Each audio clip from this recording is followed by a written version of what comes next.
As of the recording of this video, the Sonic Origins collection released a couple days ago, and since I've gotten my hands on it, I've been playing the absolute hell out of it. Yeah, it's yet another re-release of 1, CD, 2, 3, and Knuckles, but it actually makes a lot of sense. The movies are really great and have brought in a boatload of new Sonic fans who haven't played the classic games. Even I, someone who grew up watching Sonic X, have only played the opening levels of 1, 2, and 3. I was always more of an adventure heroes kind of fan. The 2D titles are good games, but they weren't the only thing I had around to play, so when I constantly died and was sent back to level 1, I'd very quickly put them down. Like a lot of people, Mania is the first classic Sonic game I've spent more than an hour playing, and Origins capitalizes on this by rebuilding all 4 games in the same engine as Mania in Anniversary Mode, which is the main reason you'd buy this collection as opposed to any of the other re-releases. All of the games now run in a native 16:9 aspect ratio, and the live system has been completely removed. You can also play as Sonic, Tails, or Knuckles in each game, save for CD where you can only be either Tails or Sonic. Seeing classic Sonic in 16:9 feels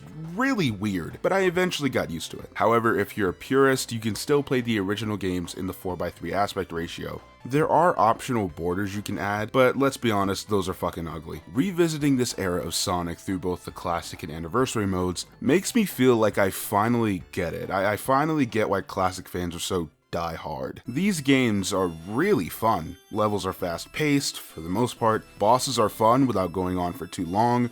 There aren't too many difficulty spikes, and even if there is one, once you figure out the pattern or find a way to surpass it, it's really satisfying to complete that level. It's nice, simple platforming fun. I can definitely see how these titles can completely take over somebody's entire week, and that's just the base games. There's also challenges, mission mode, boss rush, and mirror mode. Mirror mode and boss rush are very self-explanatory. One is the same anniversary version of the games but flipped, and the other is an onslaught of boss battles for each game. Mission mode is all 4 games stitched together into one big campaign, and challenges are specific levels of each game with some twists to keep them fun. Beyond that, there's also the museum. Doing pretty much anything gives you coins, which you can take to the museum to unlock music, videos, and concept art. There's complete scans of the original manuals and box art, even for games that aren't in the collection. There's symphonies, soundtracks from each region. You can even unlock the animatics for Mania Adventures and the new cutscenes. I especially love this one since I'm personally terrible at storyboards and animatics, so it's nice to see how the professionals do it. Even if you're not an animation person or you don't really care about the Japanese soundtrack of Sonic CD, for instance, it's still really awesome that all this stuff was included here. If you haven't been able to tell, I really like this collection.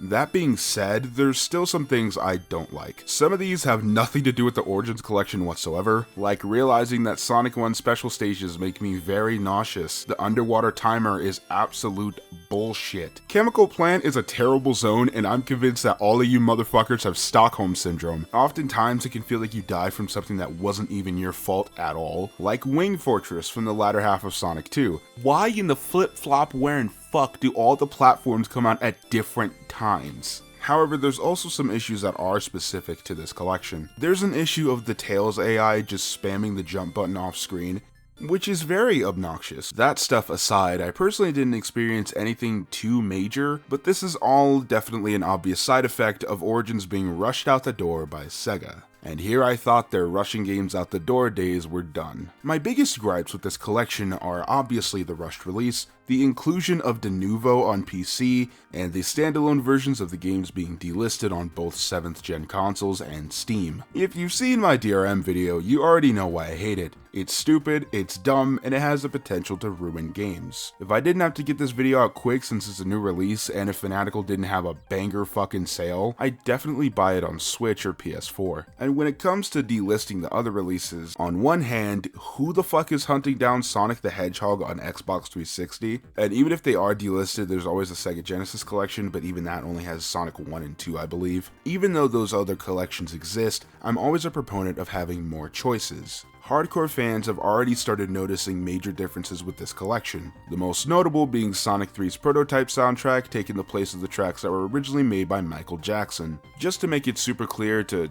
cover my ass from the comment section, I'm not a huge Sega fan. I love their games, but as a publisher, they constantly find ways to shoot themselves in the foot. like, say, rushing one of the best video game collections I've seen in a while. So as much as part of me wants to say Origins isn't worth your money solely because Sega did a fucky wucky, unfortunately, it is worth your money, at least in my 7 or so hours of playing the game. There's a lot of hard work and passion that went into Sonic Origins. From the new animated cutscenes to the restoration of Sonic CD's opening. There's even little details that not all games notice, like the accurate button icons depending on the controller you're using. It's little shit like that that shows just how much work Headcanon puts into their games. And as a more casual Sonic fan, I didn't really notice any major issues in my time with the game. That doesn't excuse Sega whatsoever, but it just goes to show how good the devs did. So, if you're like me and were more of a 3D Sonic fan until Mania released, I highly suggest that you give Sonic Origins a chance, whether that be now at launch or when the game gets patched and discounted. Anyways, that's all I got for this review of Sonic Origins. Shorter game reviews are not like my new thing, it's just a coincidence. So yeah, like, subscribe, and all that jazz. I'll catch you guys next time. Later, kids. Have a good night. Gotta go. Hey, you're the first serious gamer I've seen all morning. Check out this brand new AAA first-person shooter that's totally updated from the last shooter 6 months ago. Wow! What's this one? Oh, that's Sonic Mania Plus from Sega. But they don't even use guns. Hey, look at this intense over-the-top violence. I heard that one's the highest rated Sonic game in 15 years, and that game cover's amazing. So shiny.